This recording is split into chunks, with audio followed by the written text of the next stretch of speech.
మన హిందూ ధర్మానికి చాలా పెద్ద ముప్పు వాటిల్లుతుందని ఇకనైనా మేల్కోండి, మొద్దు నిద్ర వీడండి అని సెక్యులర్ హిందువులకి, మీకే సెక్యులర్ హిందువులారా దయచేసి మేల్కొనండి. ఓకేనా? నా దాకా ఎవడొస్తాడు, మా ఇంటికి ఎవడొస్తాడు అని చూడకండి. ఖచ్చితంగా ఇప్పుడు చూస్తున్నాం, మీరు టీవీ ఆన్ చేసి చూస్తే బంగ్లాదేశ్ గురించి ఎన్ని వీడియోలు వస్తున్నాయనేది మీకు కూడా తెలుస్తుంది. ఇక ఇప్పుడు కూడా మీరు మేల్కోకపోతే మీరు మనుషులు కాదని చెప్పేసి అయితే ఈ వీడియో ముఖంగా తెలియజేస్తున్నా.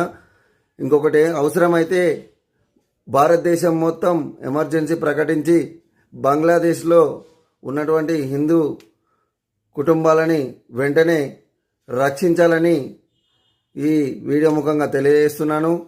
అవసరమైతే ఎంత దూరమైనా వెళ్ళడానికి మా యొక్క కృష్ణ ధర్మ రక్షణ ద్వారా నేను సిద్ధంగా ఉన్నానని తెలియజేస్తూ, జై శ్రీరామ్, జై భారత్.